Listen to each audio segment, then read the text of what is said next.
So today we're going to talk about room planning, which is actually currently a subject which is very close to my heart after planning a whole entire downstairs recently to work out how to make the most of it, which is what we want to do, isn't it? Make our rooms as usable and as practical as possible. Yeah, absolutely. And I think there are sort of key things it really helps to understand. I mean, I'm a big fan. I'm a bit of a graph paper nerd. Not everyone is, but I do like to, particularly when it comes to kitchens, I think squared paper really helps because your kitchen units, a few standard measurements, are generally speaking 60 centimetres wide. So if you know the length of the wall, you can very easily start chopping that up and work out how many whole units you can get. And then, where you're putting your sink. My husband and I are both left-handed, as is one of our two sons. So 3 out of the 4 of us are left-handed. And apparently that's really unusual. Anyhow, we like the draining board to the left of the sink because are we to wash up? That makes sense to us. Other people like it to the right. So we have it to the left, which means that it makes sense for us to have the dishwasher under the draining board. So that all works for us. My elder son, not so much, but he's moving out soon. So those are the things that it's really helpful to understand. And then if it doesn't divide into blocks of 60, places like IKEA, Howdens will do units of 40 and 20. So you can start slotting in there. And your standard units, your fridge 60, dishwasher 60. It's a good starting point. Yeah, I agree. And I think another common question, I know that I get asked loads on Design Dilemmas, is if you have a long room, how do you zone it? How can you make the most of what you've got? And you don't want it to look like a long corridor. And in my previous house, I had this very problem. I had actually, it was triple aspect. The middle window was very small. Window at the front, patio doors at the back. And it was 2 rooms that had been stuck together. And kind of what I have here, actually. And then zoning that properly so that it doesn't feel like an alleyway, which is especially in Victorian, like terraced houses, it can be quite difficult to work out the best way of putting it to stop it feeling like a corridor. And I mean, that's classic Victorian long and narrow. I remember years ago living in a flat and there was a group of girls lived in the flat above us. And she said to me, I'm so annoyed. She said, I just can't ever turn left. And it was because her house was, it was all the rooms were in her flat were on the right-hand side. And if you turned left, you hit a wall. My house is like that. I cannot turn right in my house.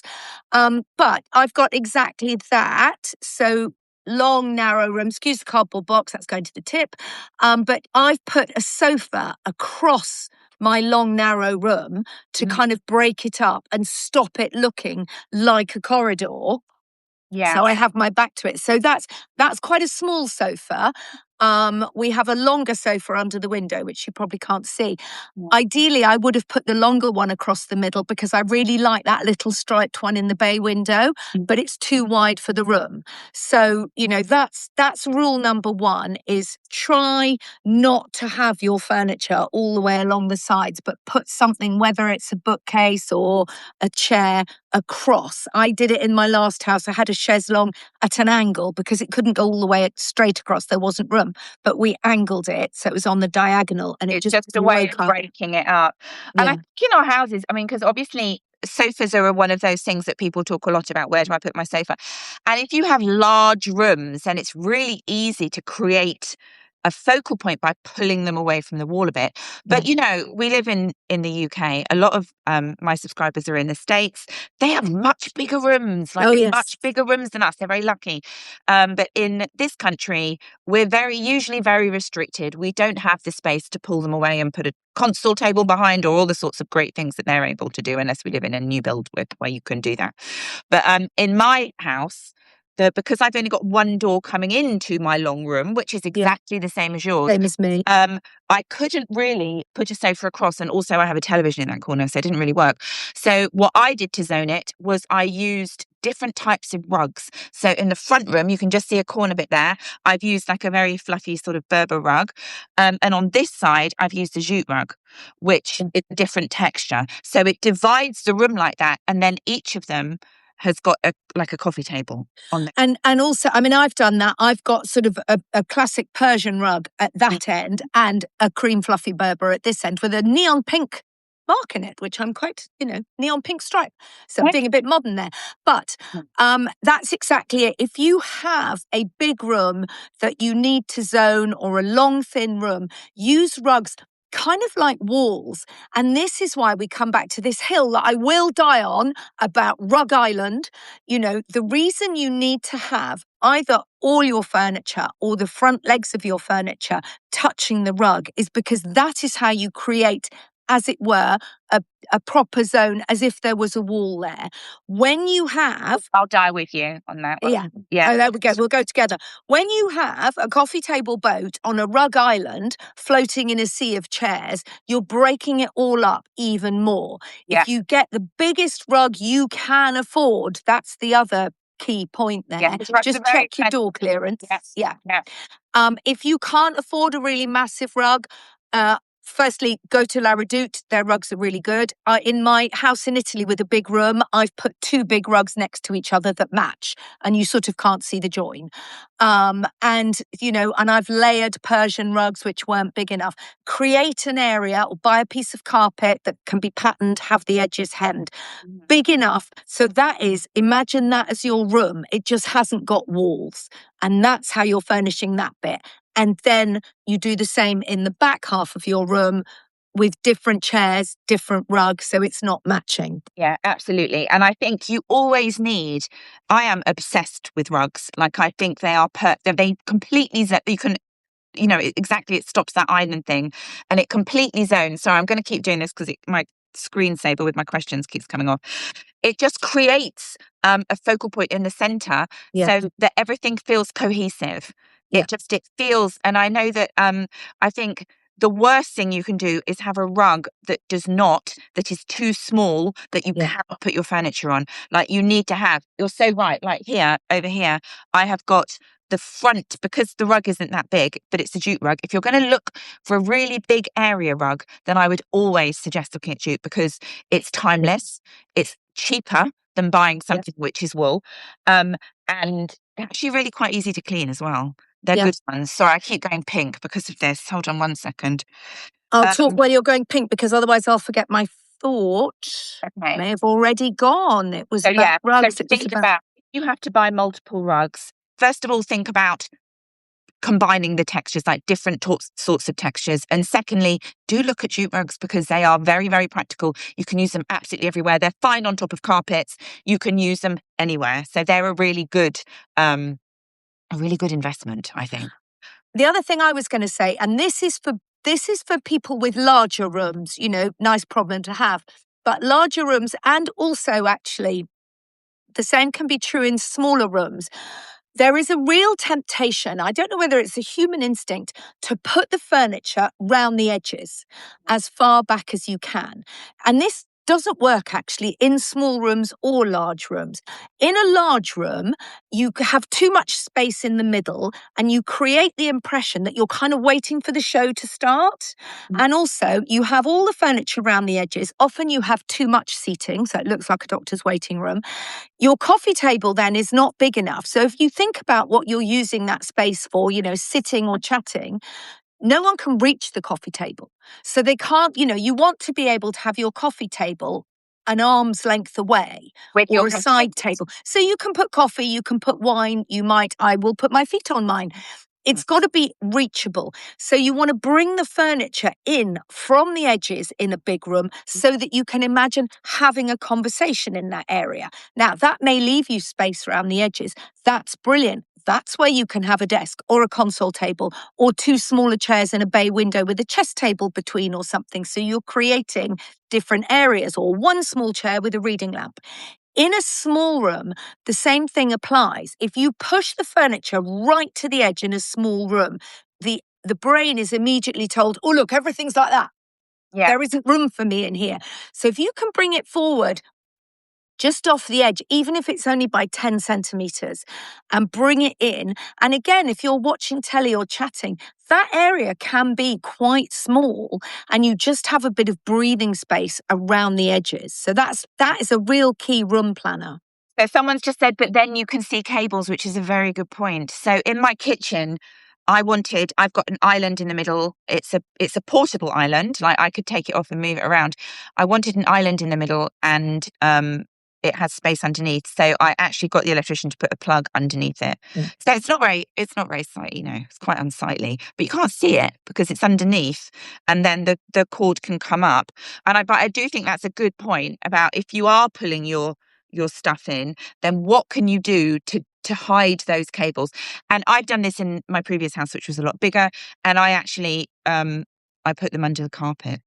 I put them under the rug, the actual carpet, not a rug, under the actual carpet. I put them from the thing underneath the carpet, and then and my room is quite small, so yes, I've got the sofa across the middle, but I mean, I've got a floor lamp in a corner. It's next to a plug. That hasn't arisen in this house because it's smaller. But yes, if you're redoing, plugs in floors are a great idea. Yeah. I mean, look again now at battery lamps.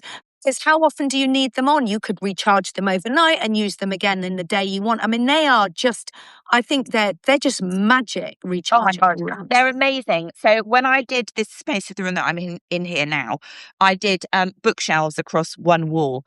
I did the bookshelves. Again, this is to do with planning out my room.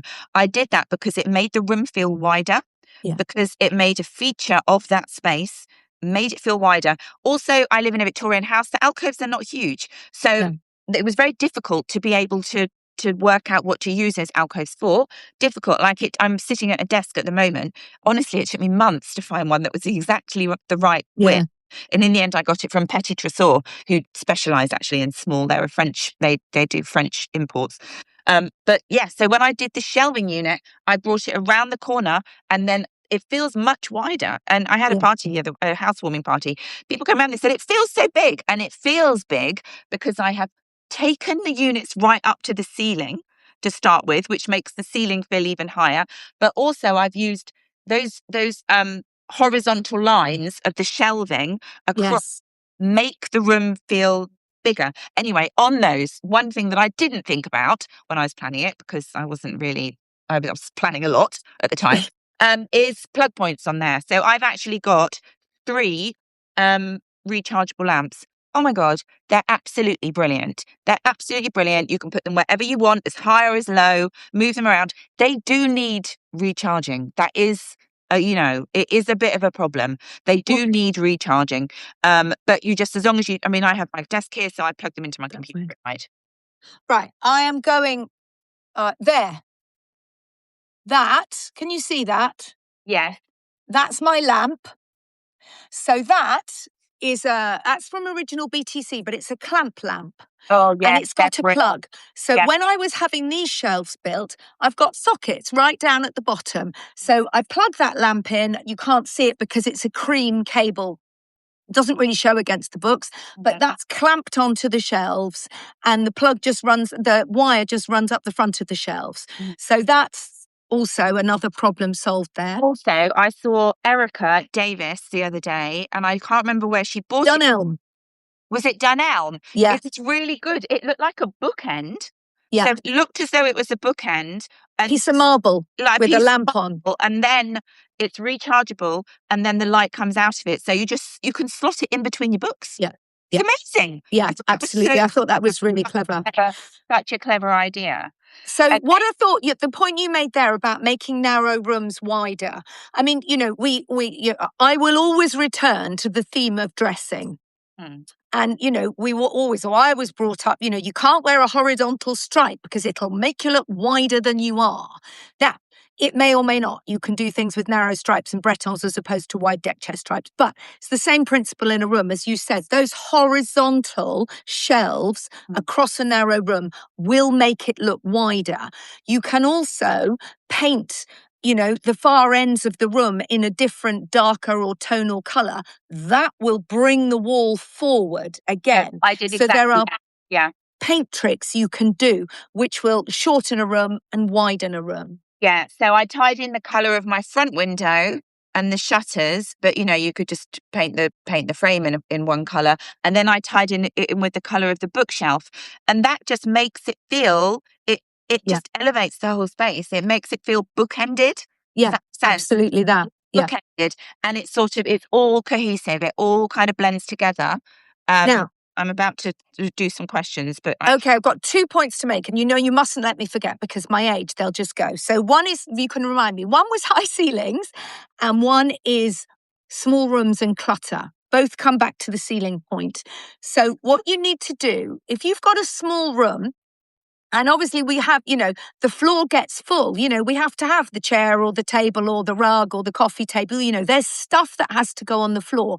So the way to make that feel less cluttered is you've got to take the eye up to the ceiling, which may have nothing on it apart from a pendant light. This is why you will never catch me complaining about the big light. I might not put it on, haven't got one here, but it gives you something to look at. It will take the eye up. So first point, have a light. Paint your ceiling. I don't know if you can tell. My ceiling is a slightly darker, it probably looks like shadow. It's actually a slightly darker shade of plaster pink than the walls because they're high ceilings. So it's tonal. You can't really tell, but it again brings the ceiling down or takes the eye upwards. So you're taking the eye away from that floor, which is full of furniture, up to the space where it's clear and free. I feel like there's a song in there somewhere. Another way to do that would be to hang pictures, portrait rather than landscape. You've got that guitar. So you see the guitar behind Lisa, that's tall and thin. That's taking the eye up to the ceiling in the way that a square picture on that wall wouldn't do. So up with a portrait, you can obviously, if you want a stripy wallpaper, take it up like that, take the ceiling another colour. So that's clearing the space and going up. If you've got, and I had a question on this very high ceiling, we have very high ceilings at the house in Italy, and it's the same thing. The ceilings can kind of feel lost because they're so far away from the furniture. So you need to have a piece of tall furniture, a tall bookshelf, a big picture, or a tall floor lamp, again, that's going to link the two spaces, because otherwise everything is happening down here at low level and you've lost the ceiling. So you need to maximize what you've got. And another thing that I think that people do is they get too small ceiling lights. Now, the aim of the ceiling light, the central light, should not be to have it on. You don't need it on most of the time, but it needs to be a feature in itself. So going for something small, like a simple shade on a it's not going to hold the space. It will never work. You need to go for something impactful, and you can do that. Like in my living room here, I've got a hay paper shade. Now, these hay paper shades are 40 quid or whatever. They're not expensive, but they're 80 centimeters wide. So I have a high ceiling. It creates a feature, and it makes the ceiling feel closer to you because you've got this great big light on it. It doesn't have to be expensive, but I think definitely the thing that you don't want to do if you've got a high ceiling is put some little tiny, just a simple lampshade on. That's not going to work. Like, it needs to be impactful because then it creates the ceiling to be part of your room. Now, I had a light from IKEA ages ago, which was called the Makros, Makros, and I have a feeling they've stopped doing it, but it was paper flowers, which you had to self-assemble. I had that. Well, and I sort of wish I'd still got it. Ours got damaged in the move. We don't have it anymore. Yeah. For a while, they had the smaller ones in the restaurants. That's no good. The big one was about 1 meter, and it's possible you'll find them on eBay. I once saw, which I didn't do with mine. Makros. I put mine up, I just as it came, it was white on a white landing, but it creates beautiful shadows. Yeah. I saw in Living, etc., years ago, someone had the presence of mind, before they assembled it, they'd sprayed all the flowers gold. And then they put it together, and it was an absolutely stunning light fitting. It was 99 quid. And honestly, it was brilliant. And I sort of, and then of course, because it was IKEA, I couldn't quite get it apart to repaint it. And so it didn't work. But, you can buy, IKEA also do paper shades, which will be even less than 40 quid. Paint them. Yeah. Paint it gold, paint it silver, paint it copper, spray it, a darker butter yellow than your windows. I'm thinking of Lisa's house, and make it a focal point. doesn't have to have the light on. It doesn't have to give you much light unless you've dropped contact lenses for emergencies only. But it will give you. Someone said once, your pendant light is a bit like earrings on an outfit.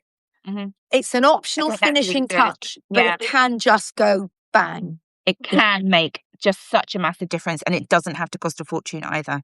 Okay, and someone's making the point about, Joanne makes the point, yes, you can get a light diffuser so you can't see the bulb. I know that's often a problem people have. If you don't have the paper globe shade and you have that kind of drum shade, you don't want the bulb, A, because the light's harsh, and B, it's not attractive. So yes, you can get, lots of places now do this kind of light diffuser. It's just a sort of frame with matching fabric on. I'll have a look for that, and I'll put a link in the notes when we put it in. That's really good, because that is a problem. I've actually got that in my kitchen with my lights. I feel I can see the bulb. Yeah. Quite like the idea of that. Okay, I feel like we're, as usual, we've managed to speak to a woman for almost half an hour without actually answering any questions. So let's start with some of these. Where to put my bed? I've got 4 walls, radiator, window, cupboard door, chimney breast. So... Is it a big room? Stick it in the middle. Can I just tell you what I did? And I totally copied our friend Bianca. Is I have got this problem. I have got double windows, built-in units, radiator, right? And I put it first of all on the bed on the wall opposite the windows, but the door was like in my face, which was really not nice, and I'm sure not very. What's the word?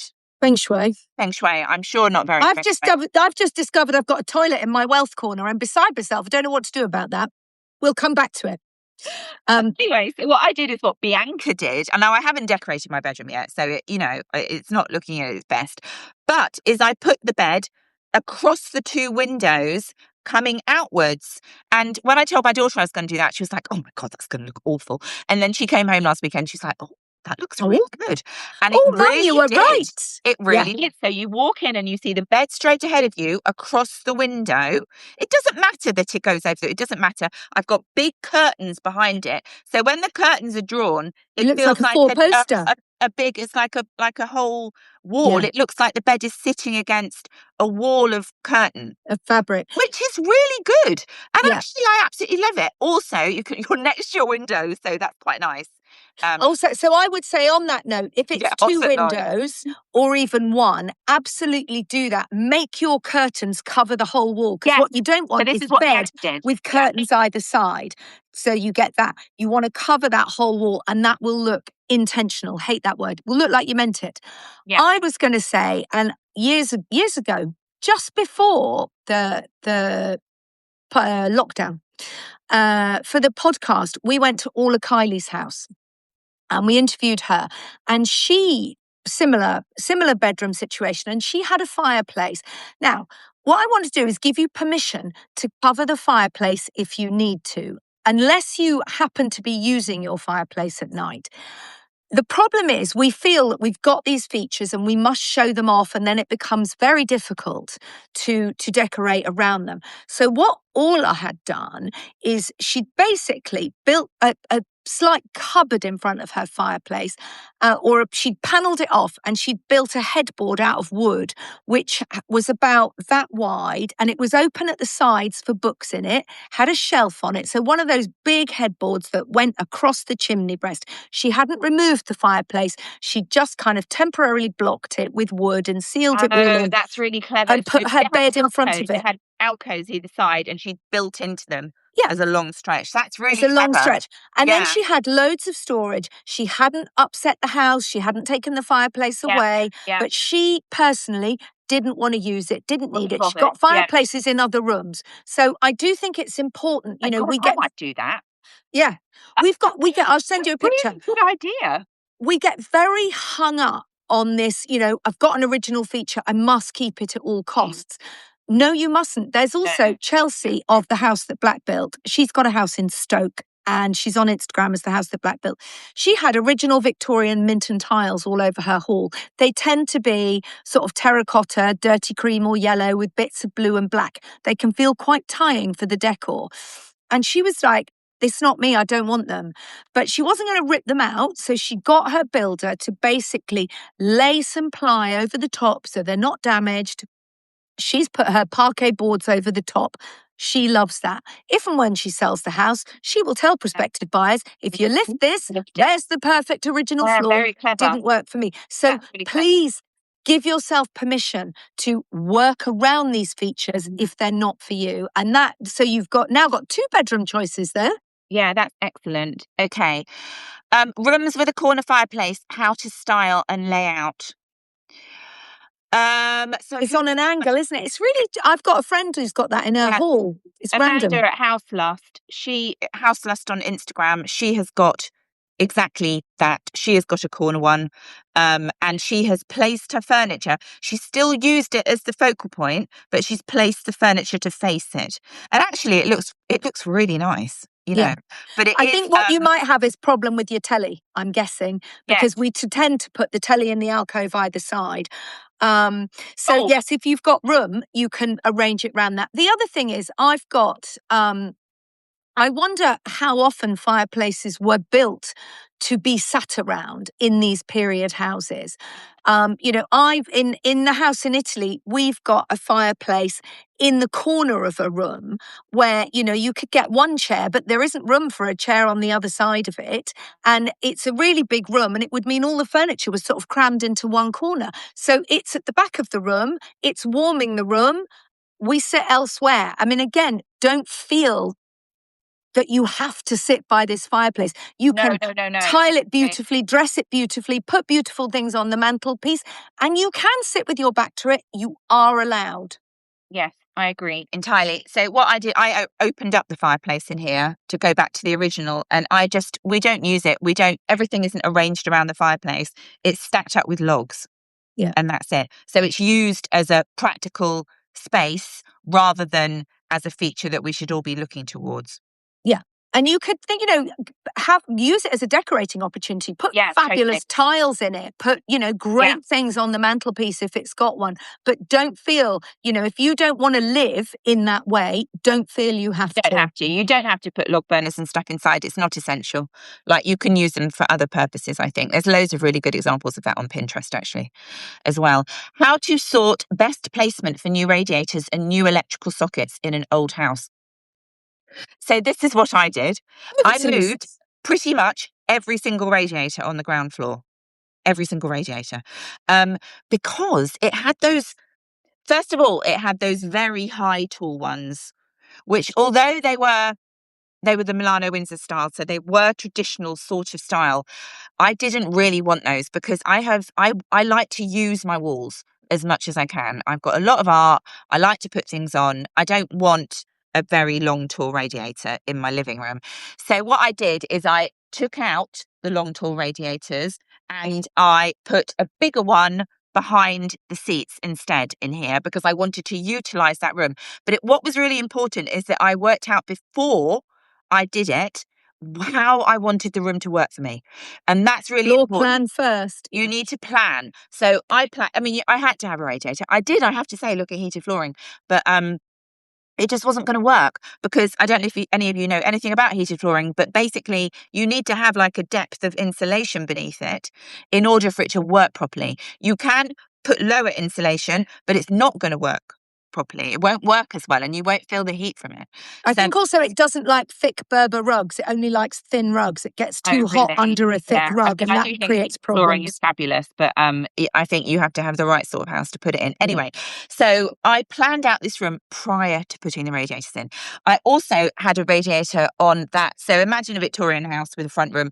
It was on that wall as you come in the door on the left. Big, long, massive radiator. So I spoke to the plumber.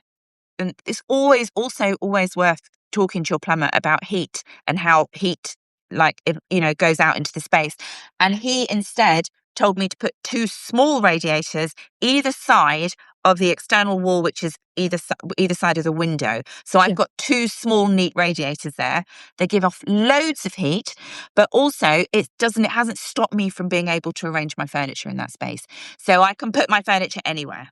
So exactly on that point, you know, we come back to this. We were talking about layout. The first thing you need to do is establish where you want to put your furniture. Yes. Now, for most of us, there aren't 36 places where we can put the sofa. So the sofa's got to go where the sofa's going to go. Once you've put the sofa or the bed, those are your big ticket items in place, then you need to work out where the lighting's going to go. And do you want a light over the coffee table? Will you want a lamp at either end of the sofa? Will you want a reading lamp in that corner? Once you've got your furniture placement, you can work your lighting out, which means you can then plan your sockets. As for radiators, they traditionally always go under window, and it's to do with sash windows and how the heat moves around the room, and you can talk to your heating engineer about that. But our houses now are, if we've put in new windows, they're better insulated, it's less of an issue. I had a radiator under the bay window, like you, that would be where I wanted to put the sofa, so that was no good. No. And, that's very common. And in our last house, it was exactly that. You come into the sitting room, there's a radiator all along the wall where you would want to put the sofa. That's fairly standard. Got to move. Yeah. So what we did was, I don't know if you can see here, past my mess there, we put the radiators in the alcoves either side of the fireplace. Yeah. Because I knew I didn't want to fill those with bookshelves in the classic way, because I wanted a wall of books and cupboard opposite. So I've got radiators either side of the fireplace with a picture above. That again feels less cluttered than the books. It takes the eye up to the ceiling. Yeah, exactly. So, but you do have to, and that is key, given that we haven't sort of mentioned that so much, start with your floor plan. Start with where you want the furniture to be. So think about who's going to sit where. Where's the telly going to go that you can sit comfortably and see the telly? And there was a question about telly, wasn't there, about over the fireplace? TV not above fire. Yeah. I mean, I have in years past been made to put my television over the fireplace. It's the problem with it made, but I just I've never really. I mean, it is obviously very practical. Another thing about having your TV over the fireplace is that it's actually really high. So when you're looking at it, you're looking sort of like that, which I don't. And that makes you lie down, which is fine actually sometimes. But you really want your TV, when you're sitting down, the middle of the screen needs to be at eye height. So you've got your TV on sort of easel, haven't you? And that's much better height. Really reasonable. I mean, you can buy them direct from Samsung, and they're quite pricey. But I've got this one, and I put it on my Instagram stories the other day, that television, because I'm not actually sure how that television's 10 years old. I'm not sure how big it is, but I showed the stand in the video, and so many people messaged me about it. They're like, "Where'd you get that from?" And I found it on. I bought it from. So I think it must have been Amazon. I can't remember. Oh no, Wayfair. Yeah, and it was they had it on sale for like 60 quid. Yeah. So it's really cheap, but also it just doesn't feel bulky, because having big televisions can feel very, very bulky. When my husband left, the first thing that I did was throw the massive television at him and said, "I don't want this, take it away." Go away, take your television and don't come back. I mean, we've got the Samsung frame, so it's the same as you. Ours is on the wall. I don't know if you can. No, you probably can't see it because I'm blocking it. It is on the wall with a sort of table underneath it, which has, got the gubbins in it. The wires are hidden, but it's also got candlesticks and pretty stuff. So you can, over the fireplace, if that's your only option, then that's what you've got to do. And I think you said proportions for electric fires. I mean, if it's an electric fire, then have it low so the telly can go low above it. Yeah. And it's going to feel more comfortable for your neck. Yeah. Also, again, I know I always rant on about Pinterest, but head to Pinterest for examples of media walls that look good. Right. Yeah. So there's loads of amazing examples of fires in media walls, which are really impactful, really sort of long, slim, modern things are great, brilliant. So head to Pinterest and have a look there. Another place to put your radiator, your television. And I did this in my old house, and you would actually never have known that there was even a television in there. So as you walked in, there was the fireplace, the original fireplace with art above. There were things in the alcoves. There were sofas at either side. The television was behind the door. So we had it behind the door as you walked in, above the radiator, which people go on about that, but I've investigated this in detail and it's perfectly fine. Right. It's completely fine. Right. So it was above the wall. You couldn't see it when you entered the room, but if you wanted to watch television, you could shut the door. You just shut the door and you watch the television. Yeah. So much. It was honestly, people would go, "Well, where's your TV?" I'm like, "There it is. It's massive. It was like 90 inches. It was horrific." But or something. That's probably an exaggeration. But it was very, very large, and you couldn't see it when you were sitting in the room talking because your And focal also- point was still your fireplace. And people have said, so Joanne says there, how about in place of the wall-mounted fire in a modern house? Absolutely, if it will fit there, that's probably the right height. You also see people do really clever things like they have, you know, if you've got, for example, a wall of bookshelves like I've got there, then, you know, people might put the telly in there and put cupboard on it. Yes, then you can shut doors over it so you can't see. I also saw the other day, I think Sophie Ashby did it in a flat. She put on the wall like a sort of runner, almost like a curtain pole, I think, and fixed a piece of art to it. So she would slide the piece of art across the TV and then slide it along. Now, obviously, that involves having a big wall because you've got to have space, like all sliding doors, to side the picture too. But you could go theatrical, have a curtain, pull the curtain back to see the TV. I saw someone had done it with a rug, actually, which, I mean, it must have been like a kilim, thin rug, or a piece of fabric that kind of rolled up. So instead of having to find space at the side, it went up at the top. I mean, you know, people do all sorts of clever things. Oh, and the best one, I thought this was super clever. Teresa Gromsky on Instagram. She's got her TV on the wall. It's not a framed TV. She bought really cheaply, like a canvas for an oil painting. They weigh nothing. And she's painted a picture on it. She's an illustrator. And it's like slightly bigger than the TV. And when she's not watching TV, she just hooks it over the TV. Weighs nothing and looks like it is a painting on the wall. And when she wants to watch TV, she unhooks it and, you know, props it on the floor underneath. Yeah. Super Another clever. thing that Anna has just said here, and this is what my sister had in her last house, is a projector that rolls up as well. Just pull down the projector. You need somewhere to put your projector. My sister had this, and Anna's saying that she's got it too when it's outside of rugby season. So that's a really good way if you are. And also, who does that in her kitchen? Kerry Lockwood. She's got a projector in her kitchen with to her box in the kitchen where she watches television while she's cooking, which is pretty cool. She also, though, I think I saw over Christmas, she wasn't watching a film. She just projected like a snowy scene. Yeah, I thought that was really cool, actually. Very you know, clever. not necessarily following a plot, but just let's get in the mood. Yeah. Clever. Yeah. And also, she says she needs to know our nail colours. Oh. Wow. Oh, I believe mine, which has now been here too long, is called Baked Cherry. I can't remember what mine's called. I saw Lisa this week, actually, in real life. Hers, I'm going, is kind of milk chocolate. Milk chocolate with a bit of coffee in it. Mocha. It's like, mocha. It's not called that. I can't remember. I'll ask the nail lady. Okay. Here we go. Long lounge with built-ins on one short end and tall windows sliding door to the garden at the other. So I always think if you've got lovely windows with a view, then you should have a sofa or seats positioned outwards to that lovely view. Yeah. Because when you look at a room, when it's empty, you need to work out which are the good features that you want to show.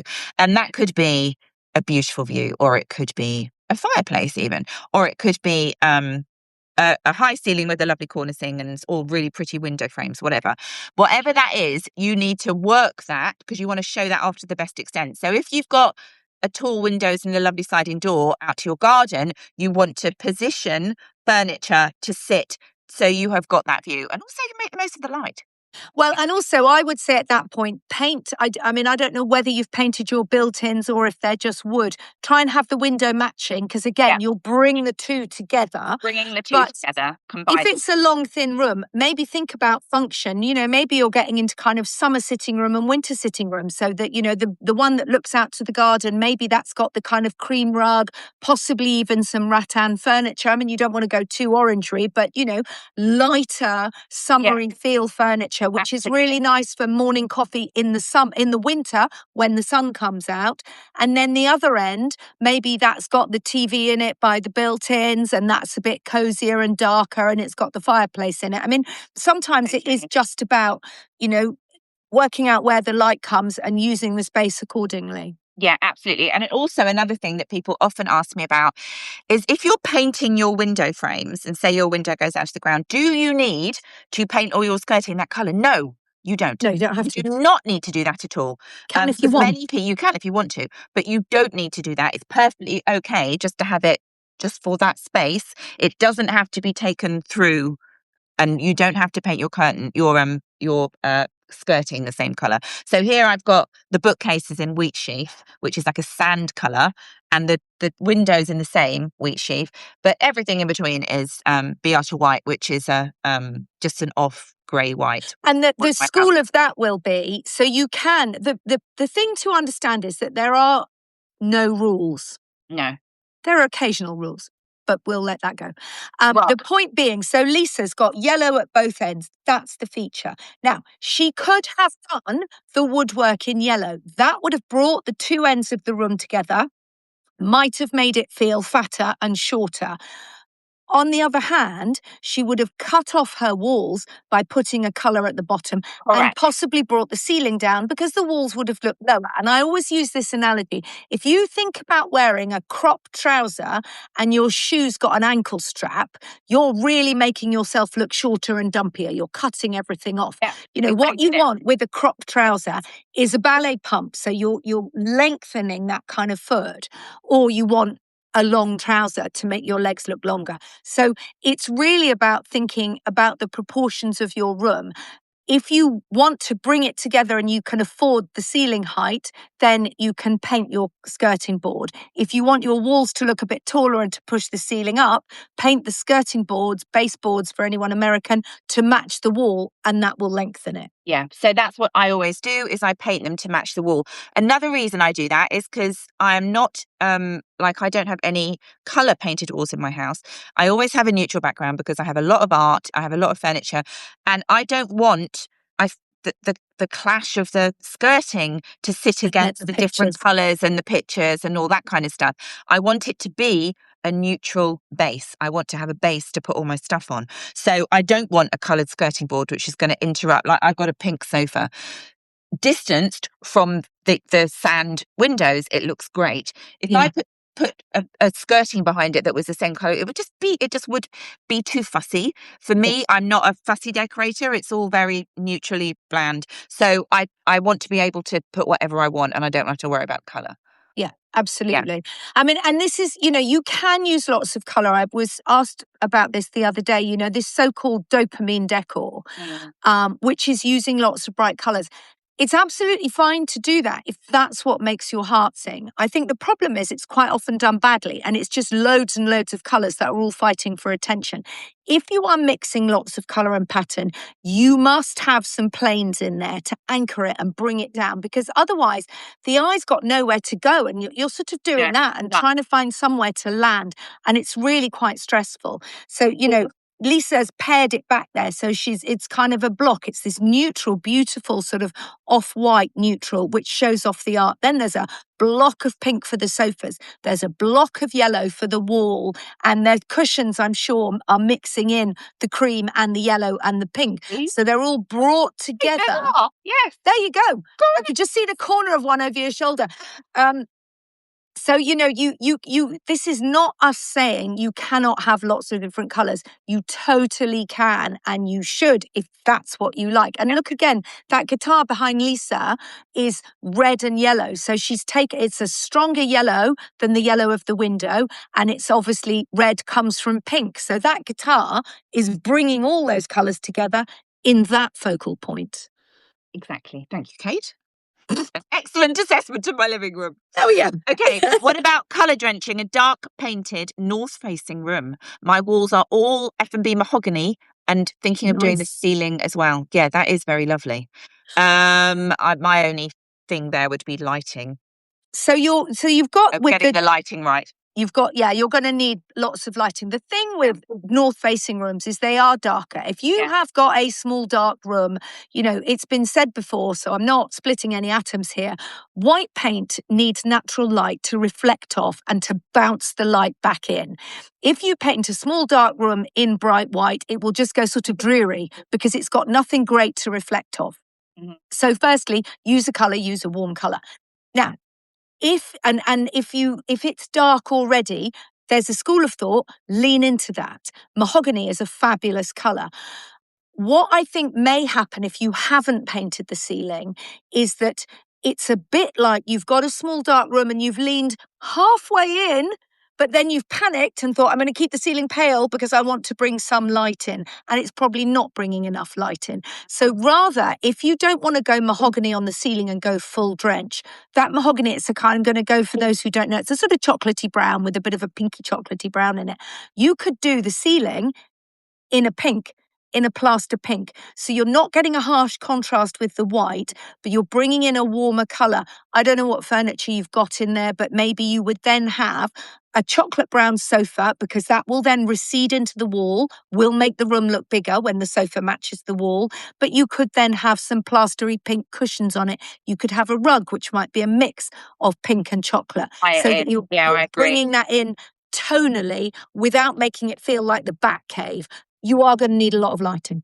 Yes. So I actually have done a post about exact colours that you should use in different facing rooms. I will find that and I'll add it into the notes as well. Yes, so I'll put it in. Yes, excellent. Okay. Right. Classic. The back room in a Victorian terrace that ends up being a dumping ground. Yeah. My neighbour has recently done this. Hers was being used as a dumping ground. And she stripped it all out and swapped it. I think the important thing is that rooms is, and I found this very much when we lived in our previous house, because we had a lot of rooms, too many rooms, is that you need to have a purpose for a room. It needs to have a purpose. You need to decide what you're going to use that room for. If you don't decide, if it hasn't got a purpose, one, you won't use it. Two, it will just become a dumping ground. So my neighbour has just done this exact thing. Hers was a dumping ground. It had a bike in it. It had all sorts of stuff. It wasn't used for anything. She decided she wanted to reinstate it as a proper dining room, proper dining room. So she redid the sitting area in her kitchen. She did it so that the bike, because a lot of people have got this problem too. Yeah. Now I live in a Victorian terrace with a yard. I can see where all these issues come from. Yeah. Is that she had nowhere to put the bike. So, and she's a cyclist. So she put the bike on the wall. I know, that looks great. You can get really cool hooks. I love that look. Yeah. So good. And you can get, like I've done, like you see the guitar there. If you've got a guitar, again, a really cool thing to have on the wall. You can buy these little hook things from Amazon or eBay, whatever. Yeah. But you can buy them for bikes too. So she moved that out. She worked out how she was going to rearrange the other spaces in her house, and she moved her dining room into that room, had it redecorated, and now it is a place that people go.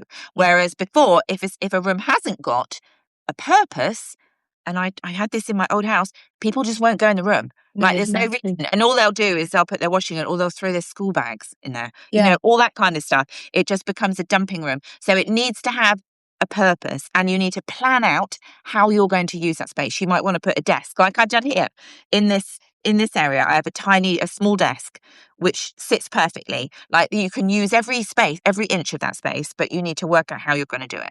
Yeah, and I mean, and that it always comes down to that. What is the function? So again, have a look at the natural light. Quite often that room can be quite dark. So a dining room is perfect because you're only going to go into it in the evening.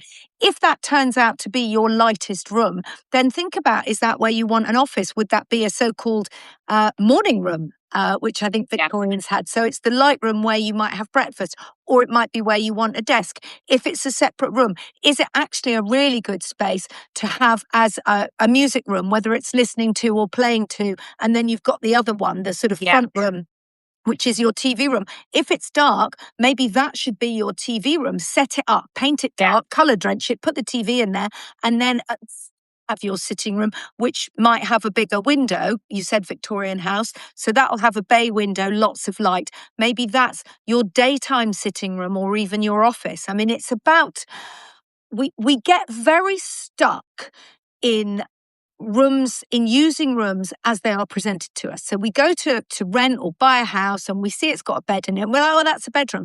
Actually, that was a bedroom for the sellers or the landlord. Maybe you would like that to be your office, or an upstairs sitting room, or a children's playroom. Maybe you've got spending some money and you need be the bathroom. You know, have a think about how you live, where the natural light is, and where you want to be, because we are all drawn to the spaces in our house that have the best natural light. Totally. So those are morning rooms. Those with no natural light, those are evening rooms. Yes. And I think it's really easy just to imagine that a room has to be one purpose. I remember when we were children, we lived in a 1920 semi, right? So it had the big bay window at the front and then the dining room at the back. So the standard way of it being was the living room at the front, dining room at the back. So my mother, this is where I get it from, basically, we would go to school and come home and she'd just swap the rooms around. Yeah. She did it regularly to get a new look and a new feel, because it's very easy just to look at a room and go, oh, well, that's the dining room. Here it is. It doesn't have to be like that. Like, your spaces can be used exactly how you want them to be used. Yeah. So I would come home and she would have swapped the rooms. The sofas would be in the front room, dining room would be in the back, or the dining room would have been moved to the front room with the piano, and then all the sofas were in the back room, you know, looking out onto the garden. So it was a constant, she was always moving things around, constantly. And one thing, if you're spending money, I mean, this may not be for this reader, but again, in that house, this dark middle room, which I'm in now, often makes a really great kitchen because it's darker. When I say kitchen, I mean place to do the washing up and prepare the food. You don't need to have a sunny, light-filled room for that. If you've got an extension or a room at the back with a view of the garden, that's where you want the dining room table. That's where you want to sit, in that light-filled bit. You can pull the kitchen back into the darker bit of the house, you know, and then sit by this beautiful space with the view of the garden. And again, have a sitting room at the front of the house. You know, the Victorians put their kitchens and the Georgians at the back in dark rooms because they were for servants. They didn't have to go there. They didn't need nice light. They didn't need nice view. Now, as we live in a more modern way, we want a dining room with a view of the garden. We want a sitting room with the view of the street or the field, wherever you live. It's got a big window. And you can put the working kitchen in the middle of the house, because I'm guessing for most of us, we haven't filled it with servants. We're in there. But that kind of darker space with loads of storage works really well. Yeah, I completely agree. Excellent. Okie dokie. Okay, we'll have one more and then we are done. So, lighting in a small office with a small window. So I'm presuming it must be quite dark. I would head for multiple lighting sources. Yes, I think you can have a floor lamp on one side of your desk. You can have a table lamp on the other. You know, wall lighting is you want to layer it out. So it's a small place, a small office. You want to be able to light it up properly. So I would go for different heights of lighting. I would have one on your desk. So here, for example, I've got that lovely Matilda, a little Matilda one. I know, I love it. So I put that here. I purposely got one. Yeah, with that, because I wanted to sit it up there, but it didn't need to be wired in, because it came on a plug. It's a plug-in light and there's a plug at the bottom. And when I planned out this room, I made sure that I would be able to put a light on the wall here with a plug. So you can go for something. I would go for something on the wall like that, or you can go, like we were talking earlier about the shelving, like on your shelves, the lights on your shelves. Floor lamps, also brilliant. Table lamps. I've got a desk lamp there, which you can't see. I've got that light I showed you earlier, which is a clamp light on the bookcase. So I've got lights coming from two sources when I need them on. Obviously, the window's in front of me. And then there are lamps at that end of the room, although they're not doing much for this end. But it's different heights, different, you know. Have a wall light, have it on a plug-in wall light. You can get also Pookie are now doing rechargeable wall lights. I mean, I don't know how much light they're giving, but they do exist. And I think that technology is changing all the time. So rechargeable wall-mounted lights. So many choices now, so many choices on lighting. Like, I remember when they first brought out the rechargeable ones a few years ago, and there was they were very small, and and now Pookie do a lamp like this. You know, it looks like a full-on massive lamp. Absolutely. That is rechargeable. Yeah. So you can have that anywhere in your house, which also takes away takes away that issue with the plugging. And I also wonder whether we'll get to that stage where, because there are so many of them, sometimes you find in winter when your house is getting darker earlier, you need more lights, but in summer you don't need it. The rechargeable light. So it's almost, if you forget to charge it, maybe you've got two and you have one that's the kind of backup. So you put the yellow one on the lamp on Monday and charge it on Tuesday and put the pink one on your desk on when, we can swap around them and keep that charge going. Totally. And they're also actually quite nice to use in cloakrooms and downstairs toilets as well. Especially if you've got people over, like not having a big, massive light over the front at the top, but actually using smaller ones to make it feel a bit more cozy. Yeah. And if you've got a little shelf and a rechargeable light, that's great because there's all that, we're funny about plugs in places with water in the UK. But a little shelf, you just put a little portable lamp on it, or that Erica one, which looks like a bookend. Yeah, really. Slide it on a shelf. Most of the time it isn't there because you've got the big light or you haven't got guests. But sort of, they are, I notice increasingly in restaurants now, candles have gone. If you eat outside in restaurants in the summer, they're all rechargeable lights. I don't know whether it's a safety thing, but people have started using those. So I think, you just have a few of those and dot them around when you need them, as we used to use candles. I'm a catastrophist, so I like a rechargeable lamp. Someone has just said here, I charge my little lights in my car on the way to work because I always forget to charge them in the house. That's very clever. I forgot to scroll through the questions, so I've just seen that office lighting. Oh yes, Bookish Sam. There we go. I hope we've helped. Yes, we did. Sorry. And I will save this. It will be on our platforms. Brilliant. Yeah. Thank you, everyone. So next month we will be back and we are going to do an Ask Us Anything. So yes, we will Ask Us Anything. I will put out a thing for questions and you can all whack them in. Yeah. And we will do our best to answer them. Thank you, everybody who has joined. We will both be putting these on our platforms, on our Substack platforms, and I will also put some links with some of the things that we spoke about. Yes, and I will try and remember what we spoke about and also put the links. Excellent. All right, thanks, everyone. Love, everyone. Bye. Thank you. Bye.